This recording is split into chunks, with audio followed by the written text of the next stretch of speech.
এ তো দেখি তাজা ইলিশ মাছ। বাবা দেখো কত বড় ইলিশ মাছ। ইলিশ ভাপা বানাতে কলা পাতা লাগবে। আগে তো কখনো দেখিনি এখানে কাউকে। যদি ওর জন্য ইলিশ মাছ নিয়ে যেতে পারতাম। ব্যাটার মুখের কাপড় খুলে দে, না হলে আবার মরবে। ক্ষমতার দাপট থাকলে আর পয়সা থাকলে গরিবকে চোখের ধুলি মনে হয় রে মহেশ। অবশেষে আমরা তবে ইলিশ ভাপা খাচ্ছি।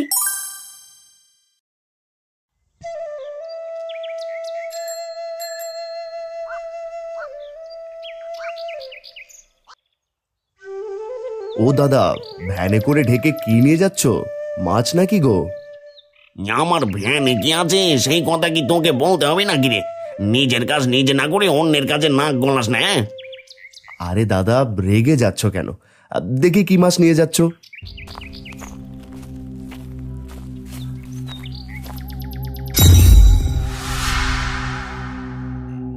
আরে দাদা, এ তো দেখি তাজা ইলিশ মাছ।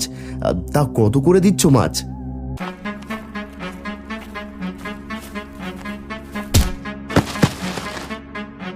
এই তুই ভ্যানে হাত দেওয়ার সাহস কোথায় পেলি রে? হ্যাঁ, তোকে না কর্তা না করলো আমাদের কাছে নাক না গলাতে?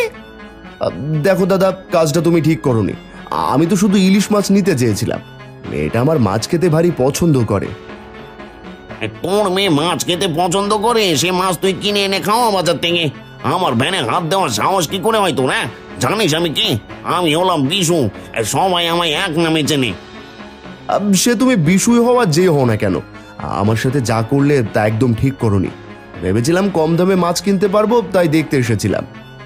এখন তুই আমাকে শেখাবি আমি কি ঠিক করবো আর ভুল করবো?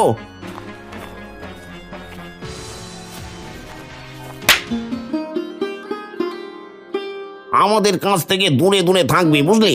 এই দাম দিয়ে মাছ কেনার মোড়ত নেই, সস্তা করছিস। এই জগা, চল তো।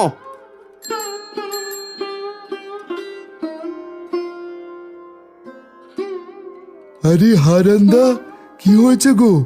ওরা তোমায় মারলো কেন? ওরা তোমায় মারলো আর তুমি কিছুই বললে না? ক্ষমতার দাপট থাকলে আর পয়সা থাকলে গরিবকে চোখের ধুলি মনে হয় রে মহেশ। এগুলো আমাদের সয়ে গেছে। যা তুই তোর কাজে যা, আমি বাড়ি যাই।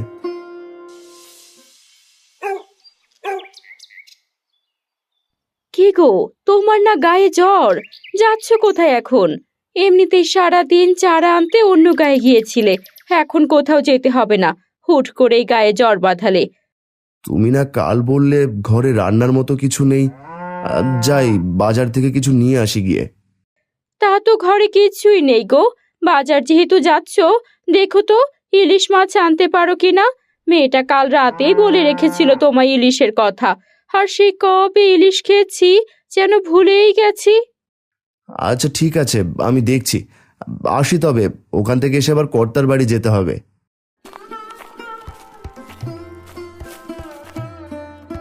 বাবা, তুমি বাজারে যাচ্ছ এই শরীর নিয়ে? দেখো, বাজারে যদি ইলিশ মাছ পাও নিয়ে এসো কিন্তু। হ্যাঁ মা, নিয়ে আসবো। তুই ঘরে গিয়ে পড়তে বস, আমি গেলাম।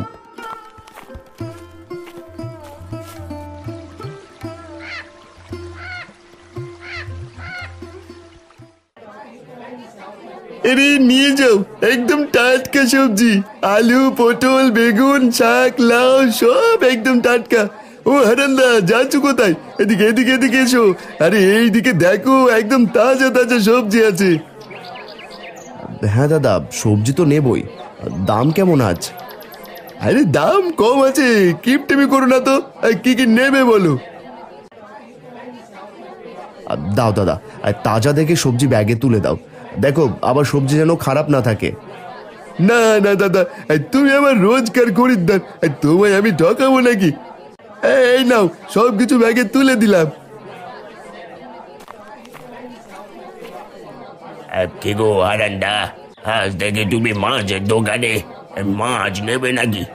কোনোদিন তো এইদিকে তোমার পা পড়ে না, আর দাম শুনেই পালিয়ে যাও।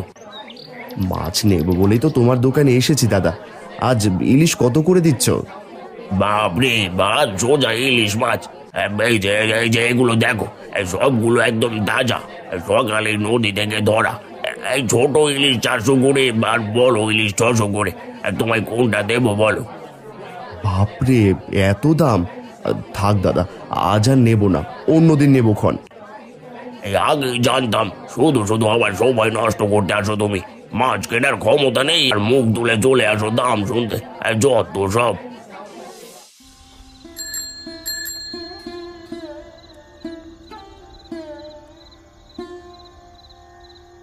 আমি কেমন বাপ, মেয়েটা কিছু চাইলে দিতে পারি না। মালতীও কখনো মুখ ফুটে কিছু বলে না, আজ বলল অথচ নিতে পারলাম না। নিশ্চয় আমার উপর মন খারাপ করবে। আর যদি আমার কাছে পয়সা থাকতো মেয়েটাকে ইলিশ কিনে খাওয়াতে পারতাম।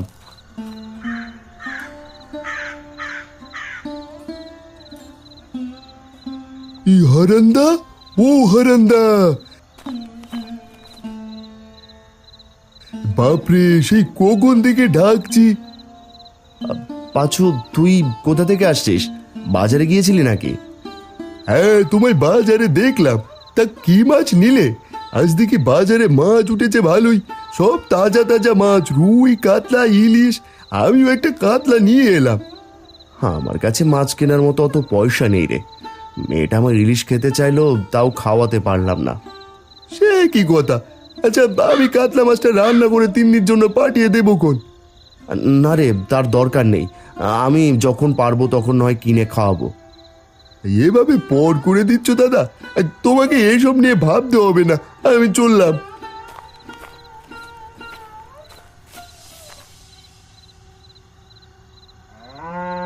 মাছ আনতে পারোনি গো? মেয়েটাকে যে তোমার অপেক্ষায় বসিয়ে রেখেছি।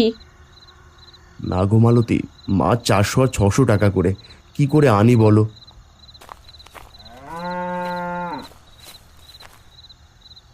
বাবা, তুমি মাছ এনেছো? দেখি কত বড় মাছ এনেছো। তোমার জন্য সেই কখন থেকে অপেক্ষা করছি। না রে, আজ যে বাবা মাছ আনতে পারিনি তোর জন্য। মাছের যে অনেক দাম, আমার কাছে অত পয়সা নেই রে মা। তুমি সব সময় এমন করো বাবা। আমি মাকে সেই কতদিন থেকে বলছি ইলিশ মাছের কথা। রাগ করিস না রে মা, বাবার কাছে পয়সা হলেই তোকে মাছ এনে খাওয়াবো, কথা দিলাম। তাহলে তো আরো হয়েছে, ইলিশ মাছ আর খেতে হবে না। তেমনি বেশি বড় হয়ে গেছিস তাই না? তোর বাবা তোর সব আবদার রাখে, যখন যা চাস তাই এনে খাওয়ায়, যেভাবেই হোক। তোর বাবার কাছে এখন পয়সা নেই, কথা বুঝতে পারিস না?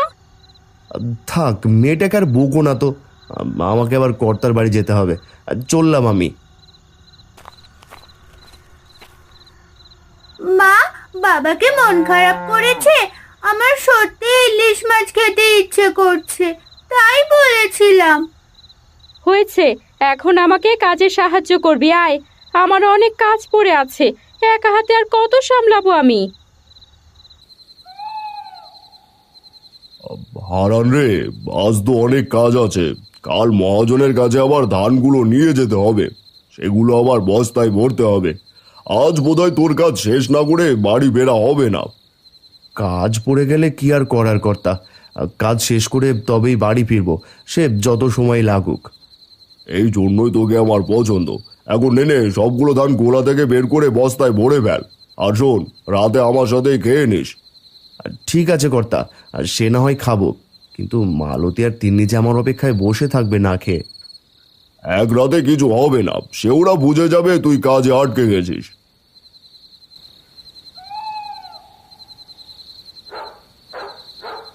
ও মা, বাবা যে আজ এখনো এলো না গো, রাত হয়ে এলো, অথচ এখনো আসার নাম গন্ধ নেই।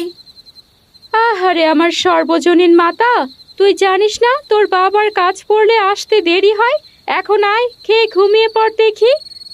আমি বাবাকে ছাড়া খাবো না মা, বাবা এলে তবেই আমি ভাত খাবো। অযথা জেদ করিস না, তোর বাবা আসবেক্ষণ, এখন আয়, আগে খেয়ে নে। আমার যে ইলিশ মাছ দিয়ে ইলিশ ভাপা খেতে খুব ইচ্ছা করছে মা, অন্য কিছু খেতে তো ইচ্ছেই করছে না। তোর বাবা তোর জন্য ঠিক ইলিশ মাছ নিয়ে আসবে, এখন আয়, খেয়ে নে মা, অনেক রাত হয়েছে।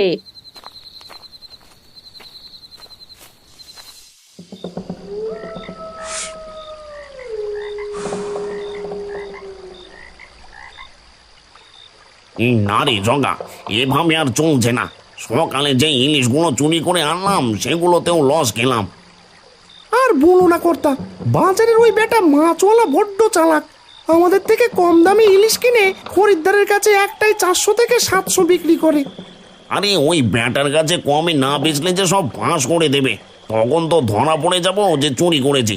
না, এইভাবে আর হচ্ছে না, নতুন কিছু একটা ভাবতে হবে। কর্তা, আমার মাথায় কিন্তু একটা খাসা বুদ্ধি এসেছে, এই বলবো নাকি? আরে কীর্তন না করে বল দেখি, কি এমন খাসা বুদ্ধি এসেছে যে দাঁত বের করে হাসছিস? এই সকালে আমাদের যে লোকের সাথে ঝামেলা হলো, আর ওই যে তুমি যাকে কষে একখানা চর বসিয়ে দিলে না, ওই বেটাকে দেখে হাবা গোবা মনে হচ্ছিল। ওর বাড়ি থেকে মনে হয় সহজেই চুরি করা যাবে। এতক্ষণে মনে হয় বেটা ঘুমিয়ে আধমরা হয়ে গেছে। এখনই সময় কর্তা।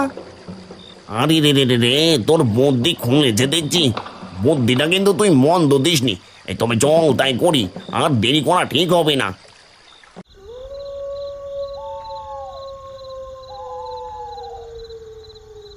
দূর, আজ কাজ করতে করতে পিঠের ছাল উঠে গেছে।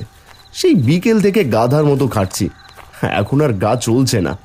কে জানে মেয়েটা খেয়েছে কিনা। নিশ্চয়ই খেতে বসে বাবার ইলিশ মাছ নিয়ে বায়না করেছে। ইস, যদি ওর জন্য ইলিশ মাছ নিয়ে যেতে পারতাম।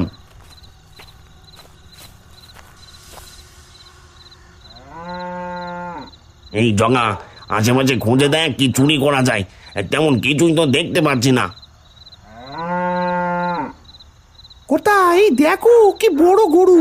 এই গরু যদি নিতে পারি তাহলে তো কেল্লা পথে লটারি লেগে যাবে আমাদের। আরে হ্যাঁ, তাই তো রে, আমি ওদিকে দাঁড়িয়ে পাহারা দিচ্ছি। তুই গরুটাকে বের করে আন, দেখিস কোনো সারা শব্দ যেন না হয়, কেউ যেন টেন না পায়। আচ্ছা কর্তা, ঠিক আছে। এই ভালো করে পাহারা দিও, আর দেখো আবার যেন ধরা না পড়ি। ধরা পড়লে কিন্তু আমায় ছেড়ে পালিও না। জগা গরু আনতে যায় আর বিশু লুকিয়ে পড়ে। যখন জগা গরু বের করে ঠিক তখনই হারান বাড়িতে ঢোকে আর সব দেখে ফেলে। এই কে রে? কে ওখানে? আমার গোয়ালে কে? এই চোর চোর চোর! কে কোথায় আছো? চোর পড়েছে। এই চুপ কর চুপ কর চুপ কর। এই চোর চোর চোর! তবে রে, চুপ করলি না। এই নে।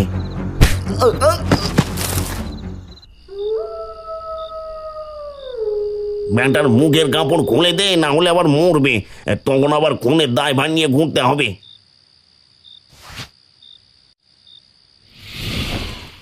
এই তোমরা তো সকালের লোকগুলো, আমাকে এখানে ধরে এনেছো। আমার বাড়িতে চুরি করতে গিয়েছিলে কেন? বেটাই কি বলে রে জগা, বলদের মতো চুরি করতে লোকে কেন যায়? হ্যাঁ, আবার 2-3টে কষিয়ে বসাও কর্তা, দেখবে আক্কেল ঠিকানায় চলে আসবে। সকালে যদি ইলিশ মাছে হাত দিয়ে আমাদের সাথে না লাগতি, তাহলে তো এই হাল হতো না। না রে, এই বেটাকে তো ভেবেছিলাম হাবা গোবা, কিন্তু না, এ তো দেখি হাতি মেরে মেরে খেতে পারবে রে। আর একটু হলে আজ ধরা পড়তাম এর জন্য। এত রাতে তুই কোথা থেকে টপ করে এসে পড়লি শুনি?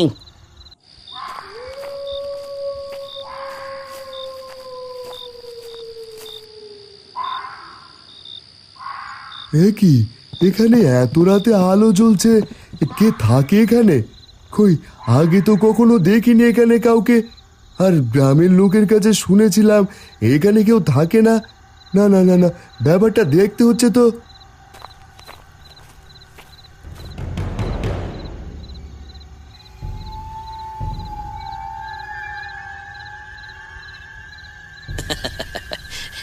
আরে আরে, এ তো হারান্দা। ওই দুই দুষ্টু লোক তো। হ্যাঁ হ্যাঁ, মনে পড়েছে। এই সকালে যে লোকগুলো হারান্দাকে চড় মারলো, ওরাই তো তারা। না না না না, নিশ্চয়ই কোনো অঘটন ঘটেছে, আর এক মুহূর্ত দেরি করা ঠিক হবে না। গদাইদা, গদাইদা, ও গদাইদা, তাড়াতাড়ি ওঠো, সর্বনাশ হয়ে গেছে। আরে ও গদাইদা! ভাই কে রে? এত রাতে কে যাচাই? ঘুমের একদম 12টা বাজিয়ে দিল। ইস! আরে গদাইদা, আমি মহেশ, তাড়াতাড়ি এসো।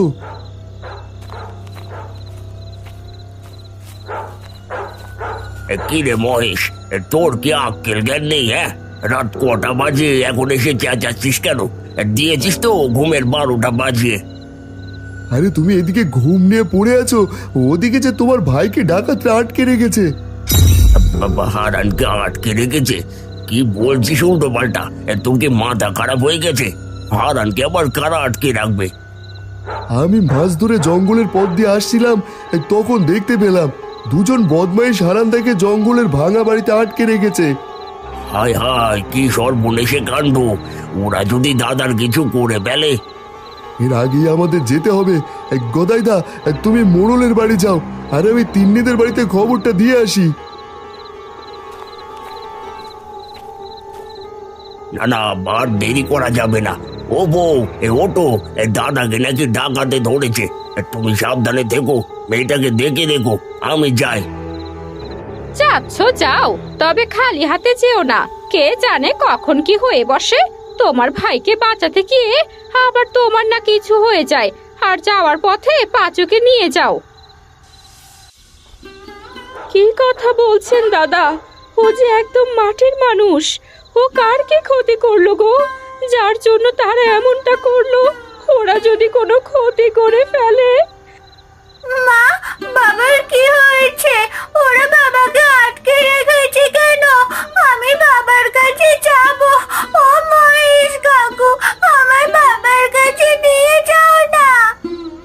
মারে, তোর বাবাকে যে ওরা আটকে রেখেছে, আমার যে খুব চিন্তা হচ্ছে। আমি ওখানে যাব, ওদের কাছ থেকে ওকে ছাড়িয়ে আনবো। না বৌদি, মাথা ঠান্ডা রাখো, তোমরা বাড়িতেই থাকো আর তিন্নিমাকে দেখে রাখো। আমি যাই গ্রামবাসীকে খবর দিই, তোমরা কোনো চিন্তা করো না।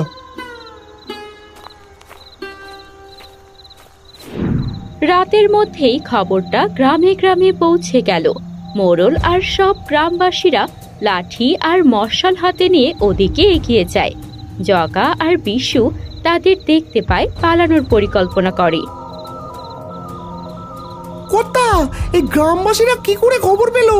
তাড়াতাড়ি পালাও, না হলে আমাদের আর হাড্ডিও খুঁজে পাওয়া যাবে না আজ। পালাবি কোথায়? হ্যাঁ, তোদের পালানোর সব রাস্তা বন্ধ। তোদের কত বড় সাহস, আমার গ্রামে থেকে এত বড় অপরাধ করিস? এই ধর তুই বদমাইশকে, এমন শিক্ষা দে ডাকাতের নাম যেন কোনোদিন না করে। ভালোভাবে ধর, যাতে পালাতে না পারে বেটারা। আজ তোদের একদিন কি আমার একদিন।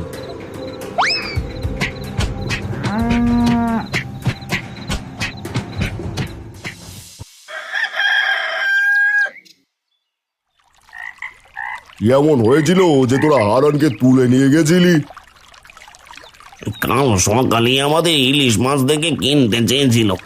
ওকে বারবার করে না করার পরেও আমার ভ্যানে থাকা ইলিশ মাছে হাত দিয়েছিল। সেই খুব এক থাপ্পড় মেরেছিলাম। পরে যখন ওর বাড়িতে চুরি করতে এসেছিলাম, তখনও আমাদের দেখে ফেলে চেঁচিয়ে ওঠে, যাতে কেউ টের না পাই তাই। কর্তা, মেয়ে আমার ইলিশ খেতে পছন্দ করে, তাই ভেবেছিলাম অল্প দামে পেলে নেব, কিন্তু আমি তো জানতাম না যে চুরির মাছ। বেটা, তোকে বারবার করে না করেছিলাম ভ্যানে হাত না দিতে, তাও কথা শুনিসনি। চুপ, একদম চুপ। এ তো দেখি চুরি করে চোরের গলা বড় হয়ে গেছে। তোদের সাহস তো কম না, আমার গ্রাম থেকে চুরি। এবার সবাই বলো দেখি, এদের কি শাস্তি হওয়া উচিত? এই বেটা দুটোকে তো পাথর ছুঁড়ে মারা দরকার, নয়তো পানিতে ডুবিয়ে মারা দরকার। কত বড় জঘন্য কাজ করেছে। এই সব কিছু হয়েছে শুধুমাত্র আমার জন্য। আমি যদি মাছ খেতে না চাইতাম, তাহলে এমন হতো না। মোড়ল মশাই, এবারের মতো আমাদের ছেড়ে দিন। আমরা আর কোনোদিনও চুরি করব না, কথা দিচ্ছি। এবারের মতো ছেড়ে দিন। ঠিক আছে, এক শর্তে আমি তোদেরকে ছাড়বো। তিন্নি যেহেতু ইলিশ মাছ খেতে চেয়েছে, আর পুরো ঘটনায় যেহেতু ইলিশ মাছ নিয়ে, তবে তোরা রোজ তিন্নির জন্য ইলিশ মাছ এনে দিবি, যতদিন তিন্নি চাই। কি করে আনবি তোদের ব্যাপার, কিন্তু গ্রামের লোকেরা যদি আর একবারও তোদের চুরি করা অবস্থায় দেখে ফেলে, তাহলে কিন্তু আর রক্ষে নেই। আমরা কথা দিচ্ছি, আমরা রোজ ওদের জন্য ইলিশ মাছ এনে দেবো। আমাদের বাঁধন খুলে দিন, আমরা এক কোটি কাজ করে রোজগার করে মাছ এনে দেবো। মোড়লের কথায় ওদেরকে ছেড়ে দেয়। ওরা চলে যায়, সবাই সবার মতো চলে যায়। দু একদিনের মধ্যেই অনেক বড় ইলিশ মাছ নিয়ে আসে ওরা। এই নাও মা, এই তোমার জন্য বাজারে সব থেকে বড় ইলিশটা এনেছি। আমরা আবার কাল নিয়ে আসবো। এতদিন কাজ করে রোজগার করে ইলিশটা নিয়ে আসলাম। এই জগা, এই চল চল তাড়াতাড়ি চল।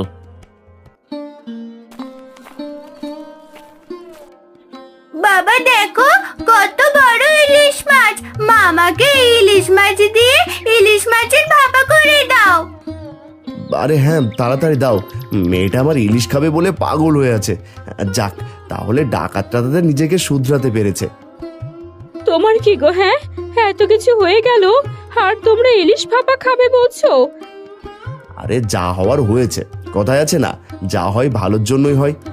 এখন থেকে আমরা রোজ ঘরে বসে ইলিশ খেতে পারবো। আর যাও যাও, মেয়ের জন্য আগে ইলিশ ভাপা বানাও। ইলিশ ভাপা বানাতে কলা পাতা লাগবে। যাও বাপ বেটি মাঠে গিয়ে আগে কলা পাতা কেটে আনো। মা চল দেখি আমরা কলা পাতা নিয়ে আসি, এরপর আমরা খাবো কলা পাতা ইলিশ ভাপা। হারান আর তিন্নি গিয়ে কলা পাতা এনে দেয়। এরপর তিন্নি একটা একটা করে ইলিশ মাছের টুকরো কলা পাতায় মুড়িয়ে দেয়।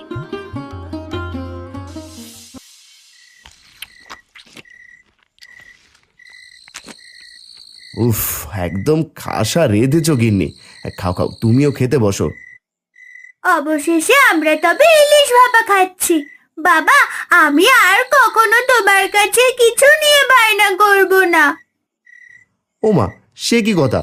তুই যদি বায়না না করিস কে করবে? হ্যাঁ, তুই হলি আমার একমাত্র মেয়ে। হয়েছে, এবার খাও দেখি।